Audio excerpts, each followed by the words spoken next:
All right, welcome to Halitics. I'm Hal. It is August 23rd. Thanks so much for joining me. And I hope you'll call in. It's just you and I today. Tomorrow, though, we'll be back to a guest. William Neal returns to the show. And I hope you enjoyed the first two programs this week as much as I have. Really loved speaking both to Arlen and to Vernon with Boretics yesterday. I know one listener said you were easy on Arlen, and look, Arlen's a really good friend.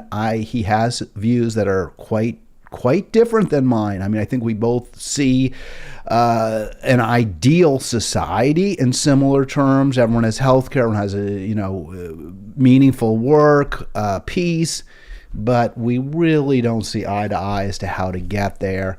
And he does support the Ukraine war, which to me is an absolute disaster. Vernon and I likewise see things differently in certain different ways, but I like the dialogue. I like having the back and forth. And I just want to throw out a shout out again to my friend Jeff. I was thinking Jeff has not posted in a few days any criticism or commentary on these live streams. I was like, oh my gosh, I hope I haven't lost him, and no worries, he did have several somewhat caustic remarks, I must say. And Jeff, listen, I love that you watch. I love that you are such a good listener. I wish you would try a little bit harder, or try at all, to work with me on solving some of the problems that I've identified and that others who join my program have identified. Now, if you don't think the problems that I call problems are problems, that's fine. Then just say those aren't problems, and we can look at whether they really are. For example, Vernon arguing that we're not really facing a climate cataclysm, that my verbiage is too extreme, it's too apocalyptic. Is that right? Yes, apocalyptic. So we can debate that, right? We can say, well, what do the Canadian wildfires tell us? Is this apocalyptic? Is this a Holocaust? Is it or isn't it? And we can go back and forth on that. So if you think that the problems that I claim are, world destroying in many cases aren't, well, then explain why. Either they're not as serious as I claim, or they're not even happening at all, whatever. But just to be caustic in commentary, I think, doesn't move the ball forward. And that's what we're here to do. Join me, 240-283-7262. All that said, hey, I love the commentary. Keep it coming. Click like if you like this. Hey, even if you're kind of, it's not that great, you could click like anyway, right? I mean, it's not really going to cost you anything. In fact, it won't cost you anything at all, except maybe a sore finger if you click too much. Also, please click subscribe if you haven't yet done so. It's in the bottom right of your screen, the blue and white square. You should be seeing right now a blue and white oval with the white lettering, the white font, and then obviously on a blue oval field. That just tells you the number to call, my YouTube channel, my website, which I really haven't been using. Should I keep halginsberg.com? I do pay for that. Every month there's a little bit taken out or put on my credit card bill, but I like having a website, so I'm probably going to retain it for the nonce.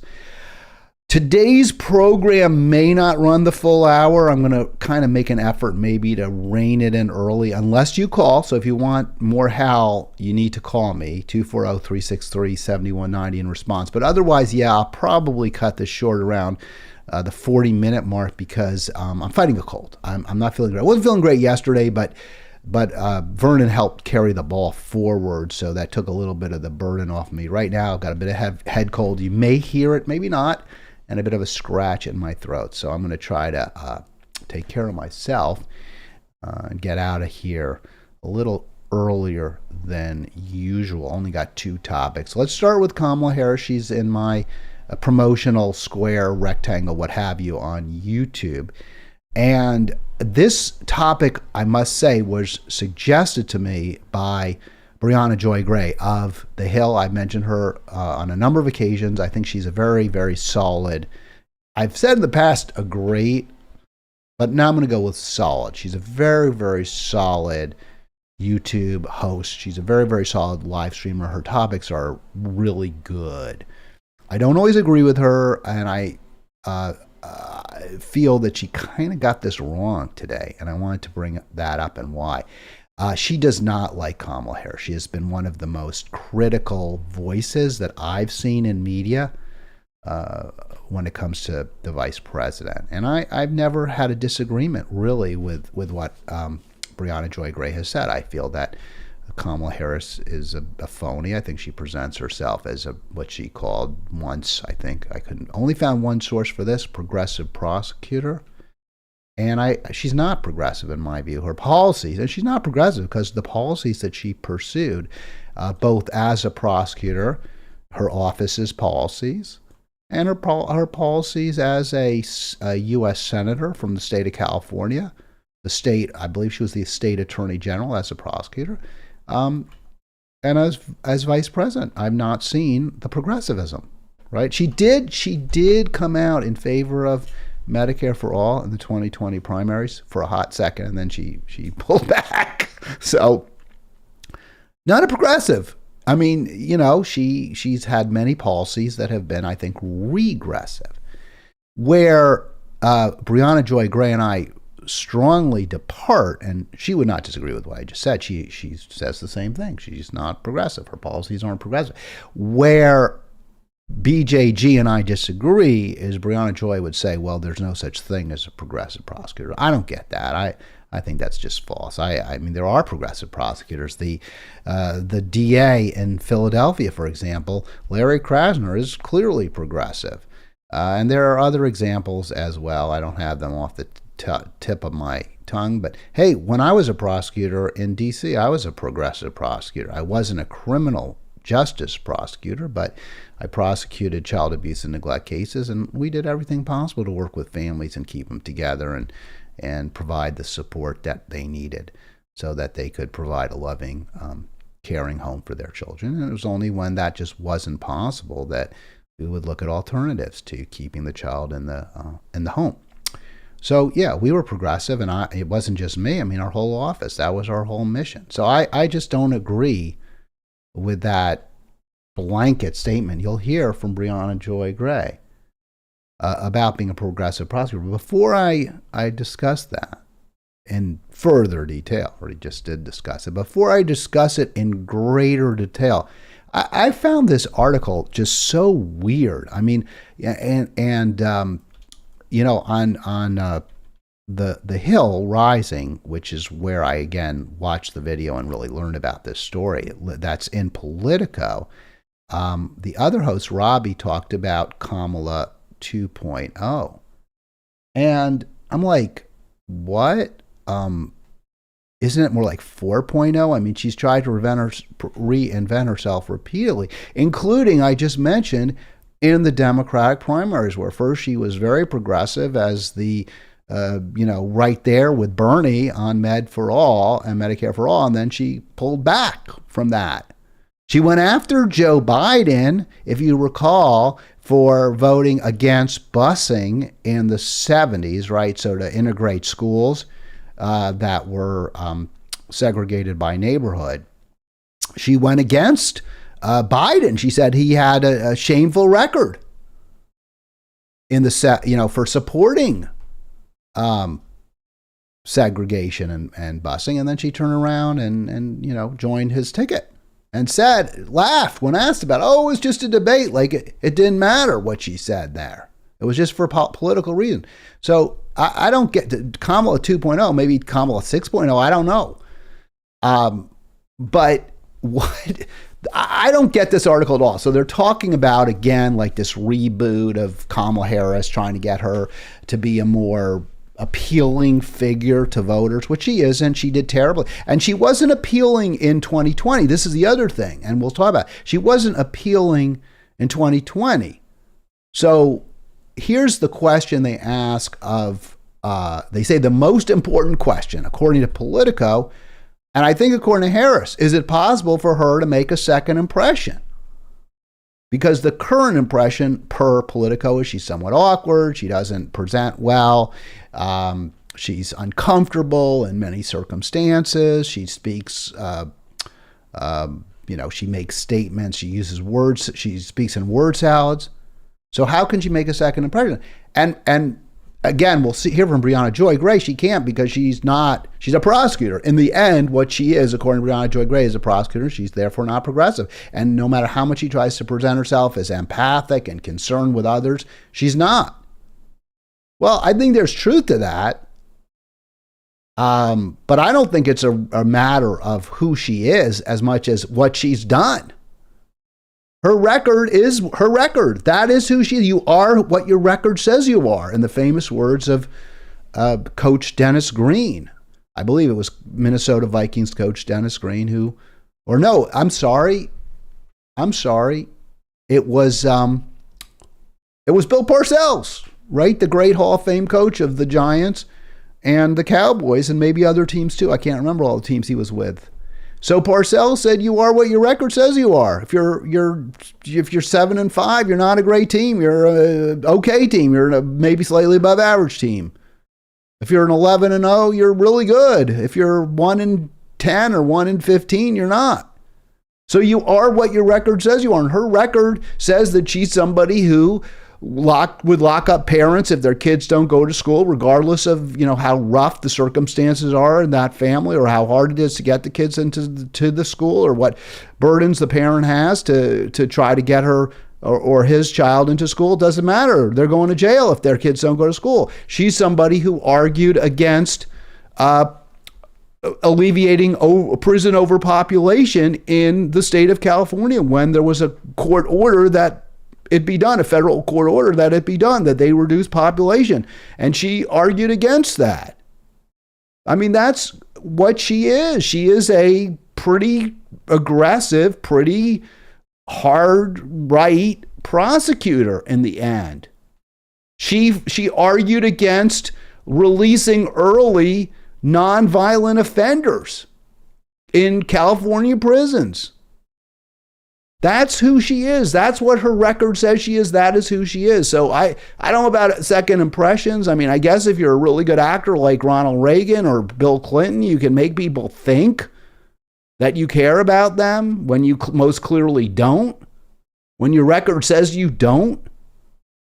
Her record's pretty clear, though. I mean, I don't think it's going to be pretty hard for, you could be like Donald Trump and people think you're on their side when you're not. So yes, some people can present themselves as something very different than they are. They're good actors. They're con artists. She's not. She may be a con artist. I'm not saying she's trying to present herself as something that she isn't, but she's not a good actor. She's not good at it. That's my answer to all of this. I didn't understand her response to that question. Can she make a second? It totally made no sense to me. I mean, this is a really bad vice presidential choice. I remember in 2020, I had an argument with a friend of mine who I subsequently unfriended on Facebook, although we are still friends. But we're not Facebook friends because, and I would argue, and I'm sure he doesn't watch this program or he'd get really mad and send me, he'd be a lot more caustic, let's say, than Jeff ever has been. A lot more critical. I appreciate Jeff at least listening to what I say, and if he doesn't agree with any of it.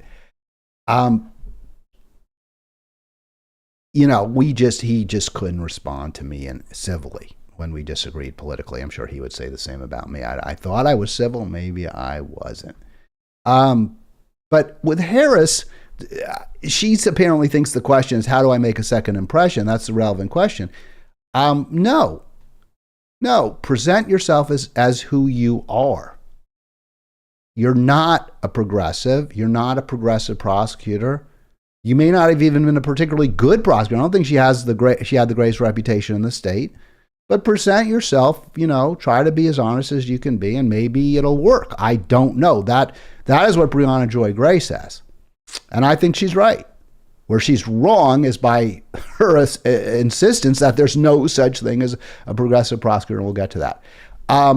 But I found so confusing this response. I just want to say this is the problem I think that she faces more than any other. I think this is the problem that the Democratic Party faces when they try to make a star of somebody who did very poorly in the primaries, who does not appeal to voters clearly, who does not, and Brianna Joy Gray always makes the point that Democrats think because she's black, because she's a woman, she's a progressive, and she'll appeal to black voters. It just isn't true. It just ain't true. And I guess that's true. I just don't know. My friend who liked Kamala is white, so, supported her. So maybe there's truth that I really don't know. But here's what Politico goes on to say. And it's weird because they're saying, well, she needs to reinvent herself or make a second impression. But apparently her first impression in Politico was she's a star prosecutor, ascendant political talent, and even the future of the Democratic Party. So Politico is saying, look at what you were. You were this awesome superstar. You were gonna take over. You were Bruce Springsteen in 1971, the future of rock and roll. That's what Politico is saying she was in 2020, or at least that was the prevailing narrative. And Harris is saying, yeah, I know, I don't get it. In 2020, you would see the same thing as now. This is who I am. Well, that isn't who you are, right? She was never any of those things. But so that's the problem, is she's trying to, fit herself a round peg into a square hole. It's not going to work. But then she says, and I found this the strangest quote. Let me read this. So I can't get into people's heads about why they characterize things as being one way or another. Well, why are you trying to get into people's heads? What is that about? That makes no sense. I don't understand that. I don't understand that quote at all. I think it's a very unattractive quote. It tells you, in my opinion, and by the way, call me if you disagree, 240-363-7190. Maybe you don't like me kind of bashing a Democrat, right? I know some of you really, really, really don't like it when I do that. So fine, tell me why I shouldn't be criticizing Kamala Harris. But when you say that, I can't get into people's heads. Like she wants to be in their heads. And that's how it comes across. Like, I don't know. I was this big star 4 years ago, and now they don't like me anymore. I don't know why. I wish I could get into their heads and find out. Or change their head. That's very strange. I think, and think about myself. I do my show the best I can. I hope you like it. I don't really want to get in your head at all. I don't want you to be like all the time, how. I just want you to like what I'm doing. It's really strange to me that someone would say that. Maybe you don't think so. Maybe that's a perfectly normal. It didn't elucidate anything for me. And it kind of made her seem less appealing to me. But it was honest. It was honest. I think that is what yes, they want to know all the time. What are we thinking? Why are we on there? Why don't we like them more? How can they convince us? How can they get into our heads so that we'll believe they really, really care? They really, really like us, or we really, really, how can they get us to really, really like them? It's strange to me. It's a really weird presentation. All right, let's get to Brianna Joy Gray. I told you I'm going to try to cut out of here a little early. Hope that isn't, well, I don't know. It is what it is. Here is this well, it's not an interview, right? Because they do a show like me. They're pundits, just like I am Robbie and Brianna Joy. So they just have a slightly, maybe arguably better production values, but a lot more viewers, sadly for me, but I'm sure happily for them. Of course, they're they're associated with The Hill, so they have that going for them. All right, so here she is, the Veep. You see her picture there, and let's just get right into it with Brianna Joy Gray.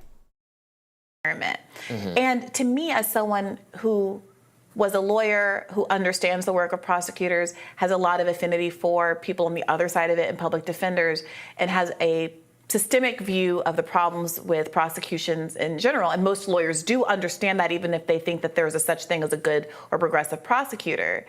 I was always confused by her framing of the issue as I went to become a prosecutor because I wanted to help people.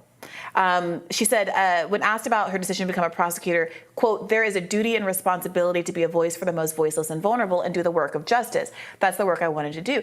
Well, that sounds frankly delusional for anyone who has had any experience with the criminal justice system. I understand, like, a first-year law school having that law student having that mentality, but not a grown-up lawyer, especially one that comes from such a progressive background.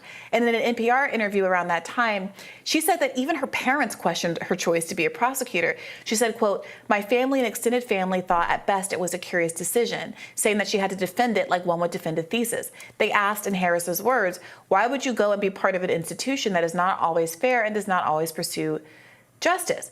That's a good question, Mom and Dad. All right, I'm going to stop it there.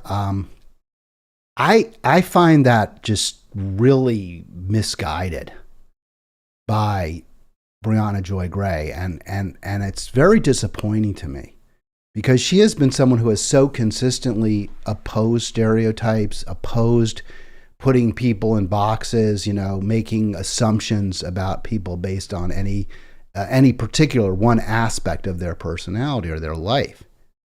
And to just make a blanket statement that you can't become a prosecutor and be progressive. You can't become a prosecutor and care about helping poor and vulnerable people because the institution, our judicial system is unfair, or there are many, many examples of its injustice and unfairness, is a very strange thing to me.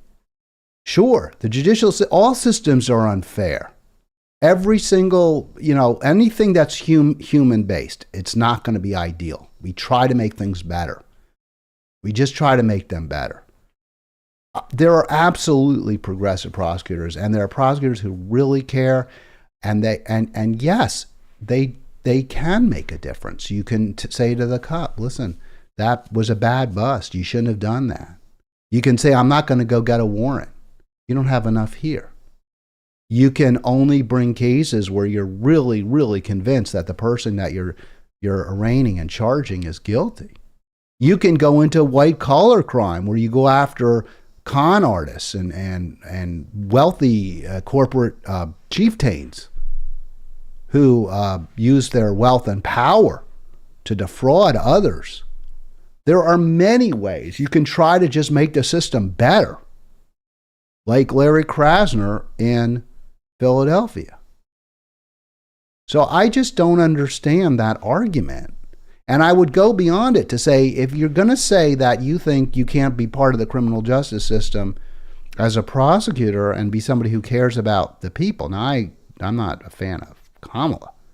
The fact that she was a prosecutor doesn't make me dislike her or think less of her at all.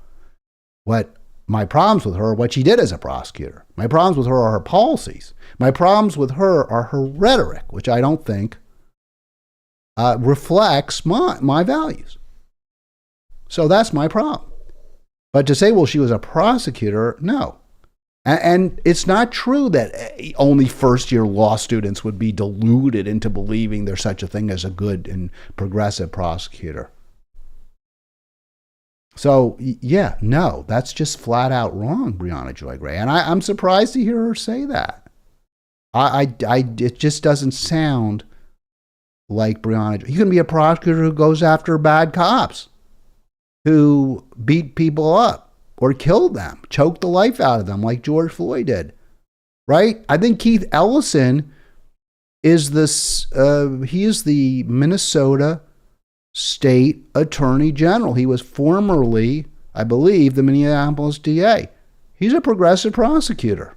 I don't always agree with what progressive prosecutors do. I think sometimes progressive prosecutors may be too aggressive going after certain criminal activity, and maybe they're too willing to overlook other criminal behaviors, in my opinion. But that doesn't mean they're not progressive. I would like more prosecutors to be really assiduous when it comes to protecting the rights of the accused when they're arrested. I would like to have more prosecutors who will drop cases when the evidence, when new evidence demonstrates the likelihood that the accused is not guilty. And I would go beyond that, because I was going to say, she's saying, well, you can't be a progressive prosecutor. Well, what about being, because the system itself is far from perfect, it's very imperfect, which it is. Then can you be, what about a defense lawyer? The prosecutor is charged. The mission of the prosecutor is to convict, is to bring to justice people who commit crimes. Now, I know a lot of times they go after people who may not be guilty. I get that. But that's ultimately their charge, and if they follow that charge, they will release people when the evidence doesn't support a guilty verdict. But what about a criminal defense lawyer? They represent murderers, and they do everything, and rapists, and violent robbers. So, and they don't have any, there's no obligation on them. In fact, it's just the opposite. Their duty is to try to get their client off, regardless of how guilty they are. Do you think that Johnny Cochran and F. Lee Bailey and Robert Kardashian somehow have some sort of moral superiority over a workaday prosecutor because they represented OJ, they represented this multimillionaire, got rich doing it? I mean, I don't get that argument that she's made. I think it's not only I don't get it, it's just flat out wrong.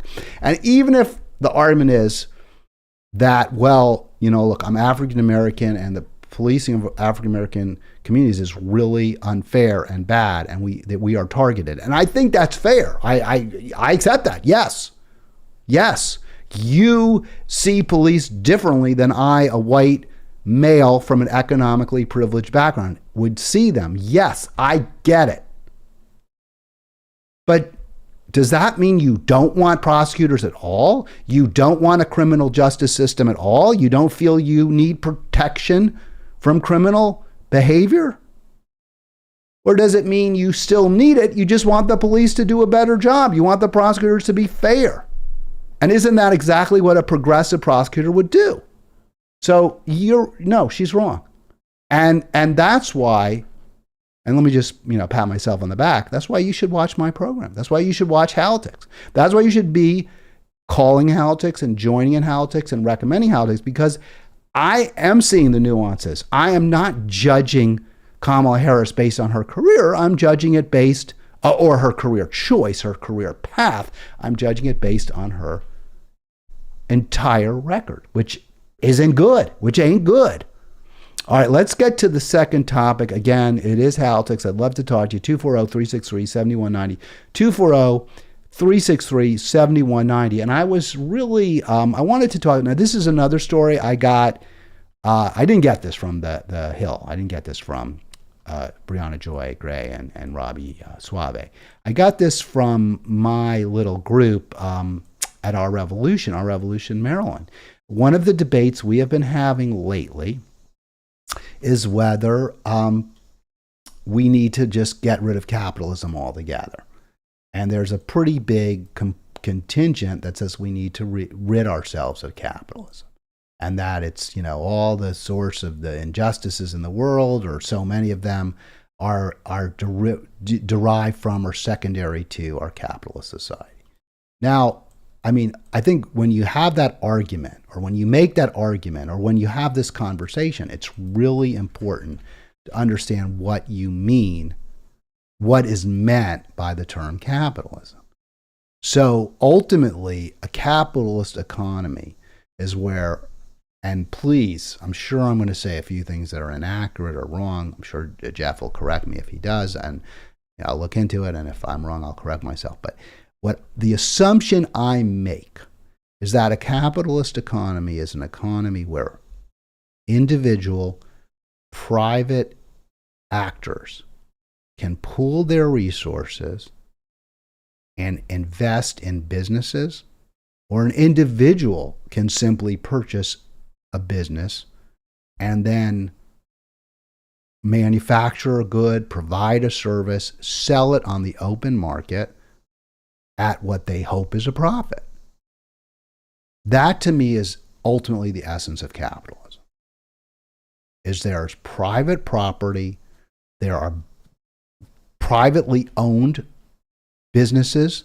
The means, I mean, this is what Karl Marx said, the means of production, right? How you produce things is the means of production, whether it's a tool to shoe a horse or a factory to make pins in Adam Smith's famous digression, that ultimately, and not in every case, but in lots of cases, is owned by an individual or by a collection of individuals.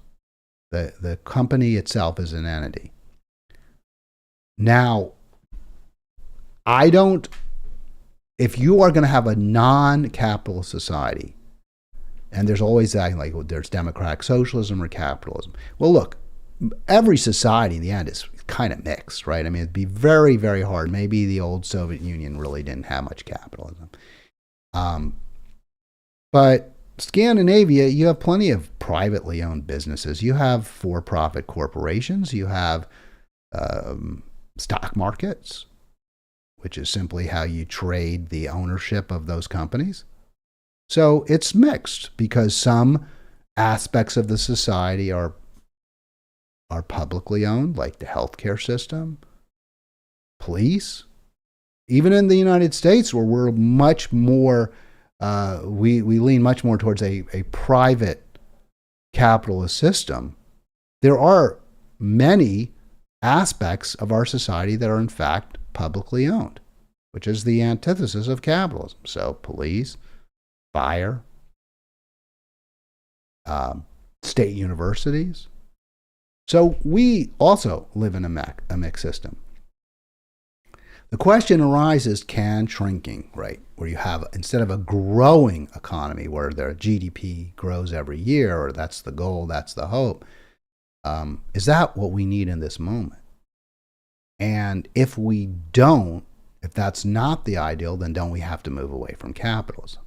Well, that's sort of what Marx argued. Marx said that the paradox of capitalism, or it would implode ultimately because you can't have endless growth. And he was right. You can't have endless growth. In fact, we're seeing it right now. The Earth is up against a limit in terms of the resources that were created over billions of years of, the planet being in the universe, part of the solar system. We have a finite amount of resources, and capitalists are very good at exploiting those resources for their own profit. So Kohei Saito says that we can't do this anymore. So we need to go to Marxism. You can't have capitalism anymore. But I would respond that we do. Yes, we have to shrink the economy in the end. The world economy is way overheated. We produce far too much. We create far too much. But the way to avoid more growth doesn't mean we have to go to Marxism. We just need to regulate capitalism far, far more effectively, far, far more efficiently, and get rid of the corruption, which we can't ever eliminate. But if you say, well, you can't do that because capitalism is imperfect, you have plenty of corruption in communist countries too. There was plenty of corruption in Russia under the communists. There was plenty of corruption in China. I mean, China's right now pretty much more capitalist than communist, I guess. I don't really know how you would describe it, but there's always been corruption. There's going to be corruption. People are going to get backsheesh and they're going to get their bribes, and it doesn't matter the system. So how do you reduce it? How do you eliminate it? And again, only really a mixed system is going to work, where we recognize that there are some aspects of society, some, quote, goods or some services that everyone as a human being deserves. And certainly healthcare is one of them. but it's not the only one. Home, safe place to live, education, retirement, culture. Those are all human, in my view, should be considered human rights. And if you lived in, say, a pre-industrial society, and we can't go back to them. If you lived in, say, a pre-industrial society, you might have lived in such a society where those really were rights. As I understand it, many of the and I might be wrong, I'm not an expert, and not all of them by any means, but many Native American cultures, American Indian cultures, they lived in tribes and groups, and, everyone got to eat. They killed a bison or what have you. The whole community ate together. They lived in, whether it was long homes, houses, or maybe out west in teepees, depending on the type of environment, the kind of homes or houses that had evolved, that society had evolved to create. You were sick, there was a medicine person. I guess it wasn't always a man. A medicine person would come treat you. And there was culture, dancing, singing, stories. So yeah, you basically had those. We don't live in that society. We don't have that now. And we really can't go back. I just don't see how we could. If you want to talk about how we can go back to that, small, relatively isolated groups of people living together, having interactions, but not very, very closely interlocking relationships with other groups, we can talk about it. I'm happy to do that. 240-363-7190. I don't see that happening.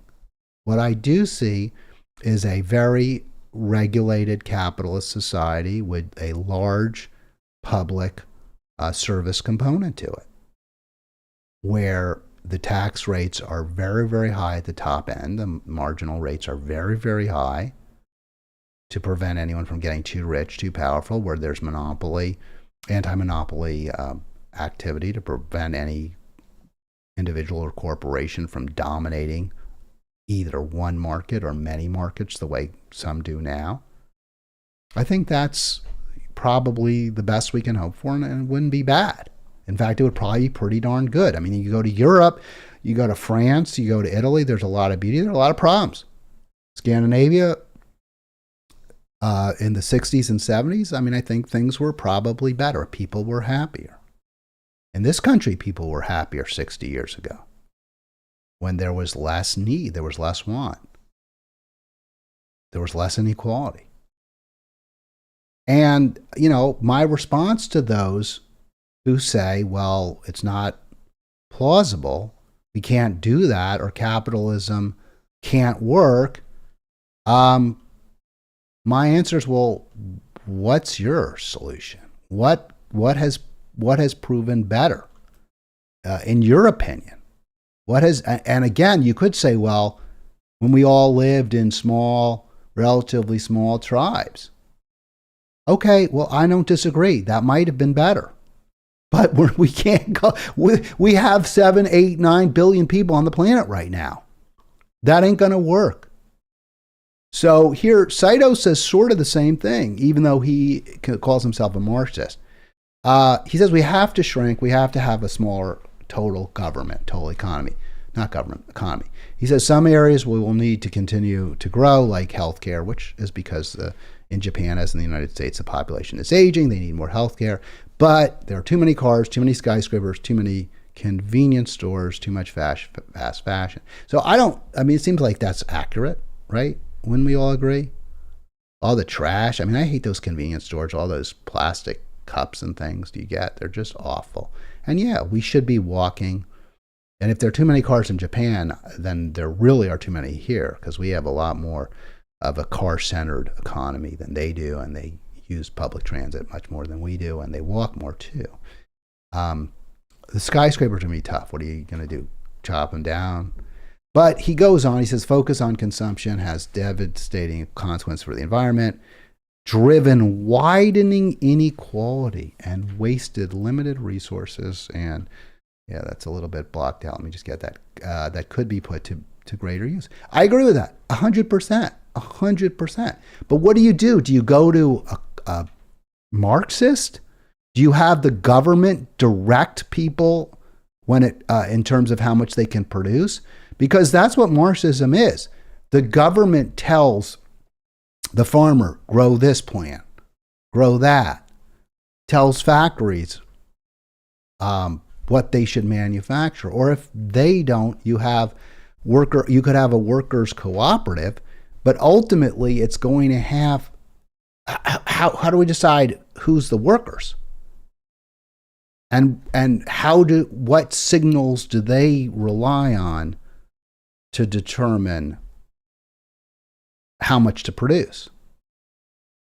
If you live in a self-contained indigenous tribe of 50, 100 people, or a small city state, perhaps you can work together to farm the land and you share it. We don't have that society. We can't do that. Or go out and kill a zebra and eat it. We don't have that. We have all the blessings and curses of a modern, highly integrated, highly complex society. But we also do need to reduce consumption without anybody going hungry. So I will get that. So here's what Saito's critics, and by the way, thank you, Flying Robot. I think something should be done about the owner class. Rental homes should be publicly owned, not privately. Well, we do need, I 100% believe housing should be a human right. I'm not sure there should be, and I think American experience with public housing has been very mixed.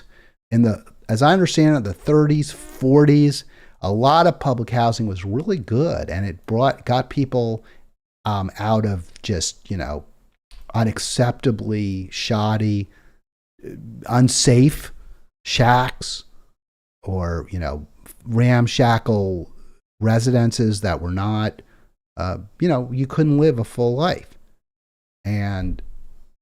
But that model where you had smaller complexes, you had garden apartments, you had a real sense of community that was developed in some of these earlier housing complexes, which you also can see in the UK, for example. There's a movie called Gregory's Girl, where I believe Gregory's family lives in a public housing complex, and it's a little grim, it's a little bit bleak. I don't really like it, but there's a real sense of community there, and we've had that. On the other hand, when you look at projects like Chicago's Cabrini Green or the South Bronx, where just these sort of very isolated, ugly brick towers were built, very rudimentary. There was no real community built basis. They were not well maintained. There was really little self-governance within them. Those turned out to not be good places to live. So yes, we definitely need public housing. Private landlords have their place in certain cases, but there needs to be alternatives. Absolutely. 100%. Thank you, Flying Robot. All right, so what did Saito, the Japanese Marxist who says we have to stop growing and we need to go to Marxism, his critics call him out for castigating a system that he benefits from while providing little more than unworkable idealism and failed ideology as an alternative. And I got to agree with that criticism. I read this article. Let me show you that headset just real quick. This is in the New York Times. He doesn't provide any pathway. At least it's not discussed in the article. Maybe he does in the book, but there's no pathway to this better society provided. There's no real description of what it would look like. So, I mean, it's nice pie in the sky, but the question then arises, well, how do we get there, Mr. or Professor Saito? And oh, by the way, you see in this picture, his head is cut off. I did edit it, but that's how the Times presents it. So if you go into the online, you'll see that they cut off his head above his eyebrows, which I didn't like. I wanted his full head, but the Times didn't give me that. or you either. So 240-363-7190, coming up towards the end of the program. He also lives quite well. You see, he has a nice house, which, look, people like comfort. People like a lot of the fruits of capitalism. People like cell phones. But we can't enjoy all of these goodies because there's not enough resources for them, A, and B, they're so unfairly, unequally distributed. So again, the solution seems to me has to be you regulate capitalism, you guarantee people enough, and you guarantee that no one has too much. And here was my response. This will be very long. I don't want to overdo it. I've already kind of gone through it. And I actually, just real quick, let me show the friggin' slide. What the hell? I was going to kind of sort of say, well, I don't really have time, but what the hell? So the point here, as I make, is yes, we absolutely have to shrink the economy. We cannot, we just don't have the resources on a global scale, including enough oxygen, right? Because when we burn fossil fuels, we consume the oxygen, which we need to live, to breathe. We don't have enough fresh water.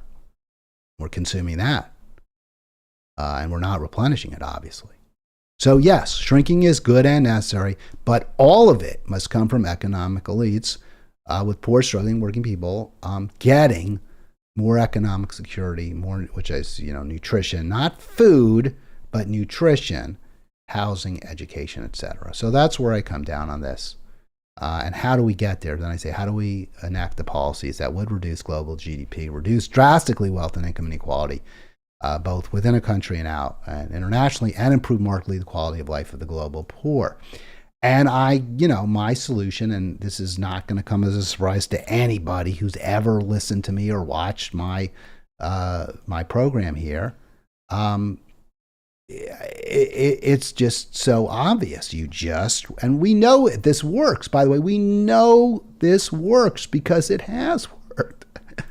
You just simply raise top marginal income and estate taxes. I'm not a huge fan of wealth taxes because the tax is already but right now with inequality so great, we have no choice, right? People like Elon Musk and Bezos have to pay higher, have to pay back most of their wealth. And then you guarantee culture, healthcare, et cetera, the like. And education is really important because one of the major components of our consuming too much is a population that's too great for the planet. Probably 9 billion and more. India and China have largely gotten their huge populations growth under control, but combined, I think we are looking at about 3+ billion people just in those countries. So you got to, and the way they got there, by the way, especially China, I'm not sure about India. Sorry, I'm a little bit ignorant of that country. The education, right? And the Communist Party, but education, making contraceptives available to everyone, giving people an economic opportunity. That's what we need to do in Africa. That's what we need to do in countries where there's a high rate of a high birth rate because we have too many people. But that's the solution. It really isn't that hard. And I don't think that's politically impossible. I really don't. It is now because the rich and powerful control governments. But that can change if we collectively agree, if we can join together. And that's what this program's all about. And the reason, ultimately, just finish that, because the way we absolutely know that this is politically feasible is because it's happened. It's happened in this country, and it's happened in other countries. And in in the past, in the recent past, that's very wealth that many of us are familiar with. And even in the very recent past, in 2016, Bernie almost became president. If he had become president, if he had won the Democratic nomination, I think he would have become president. It would have been very, very tough. He would have had to work his ass off. But maybe, just maybe, at that point in time, he was prepared to take on the fight for to save the planet, to save the poor, struggling, working class people in this country. And, maybe we get there. We get to a place where we were 90+% top marginal tax rate for 30 years, almost 30 years. A time when we had marked and growing economic equality. Yes, there was growth as well, but you can rein in the growth with much higher fossil fuel prices and also a lower birth rate. And then we'll be reducing inequality. Plus, there'll be less pressure to grow because if everyone has enough and no one has too much, and everyone knows they'll always have enough and they'll never have too much, if that's understood as the society, then you're not going to be focused so much on building the best possible mousetrap and taking complete control of the mousetrap market because it's not going to make you that much richer. You might do some things, though, that provide you with non-economic benefits. Like you might say, hey, I want to cure cancer because I care about people. That you might see. And we saw major, huge health advances during that time. Everyone has enough. No one has too much. We get there with very high top marginal tax rates. We get there with a very high and rising fossil fuels tax. We get there by guaranteeing everyone what we all need, what we all want, to live a decent, happy life. I'll be back tomorrow with William Neal. We'll talk about Ukraine.